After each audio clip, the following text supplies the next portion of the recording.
Robbery తగ్గింది.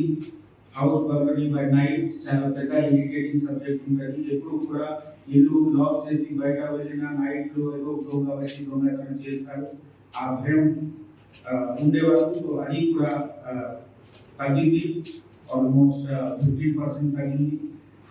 Rape attempt to మర్డర్లో significant reduction ఉంది, ఆల్మోస్ట్ 33%, 1/3 రిడక్షన్ ఉంది అటెంప్ట్ టు మర్డర్లో. సో ఈ విధంగా చూస్తే సొసైటీలో ఒక చట్టంకి గౌరవం ఇవ్వడానికి ఒక సిచ్యువేషన్ వచ్చింది. చట్టంతో భయపడి క్రిమినల్ ఎలిమెంట్స్ బయట వచ్చి అది అటెంప్ట్ టు మర్డర్ ఇన్సిడెంట్స్ చేయడానికి భయపడుతున్నారు. ఆ కారణంతో ఆ కేసెస్ కూడా తగ్గింది. ఈ అందరి పనికి డీటెయిల్ మీకు మన యాన్యువల్ రిపోర్ట్లో ఇవ్వడం జరుగుతూ ఉంది. అన్ని హెడ్ వైజ్ 27 హెడ్స్లో ఏ హెడ్లో ఎంత తగ్గింది ఎంత పెరిగింది అది అన్ని విషయం ఉంది. కానీ ఓవరాల్ చూస్తే మేజర్ హెడ్స్లో క్రైమ్ తగ్గింది, రికవరీ పెరిగింది. తర్వాత గాంజాయి చాలా ఇంపార్టెంట్.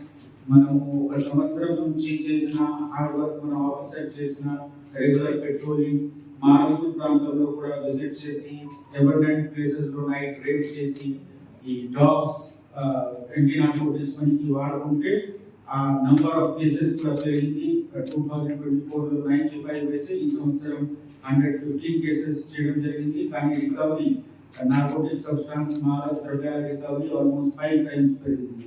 24లో 25 కేజీ 55 కేజీ ఉంటే ఈ సంవత్సరం 250+ కేజీ జరిగింది.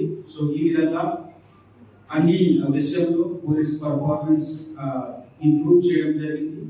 కొన్ని విషయంలో సైబర్ క్రైమ్ ఉండొచ్చు, ఉమెన్ సేఫ్టీ ఉండొచ్చు, కంటిన్యూస్గా విజిలెంట్ ఉండడానికి అవకాశం ఉంది. ఆ విషయంలో కూడా మనము చూస్తాం.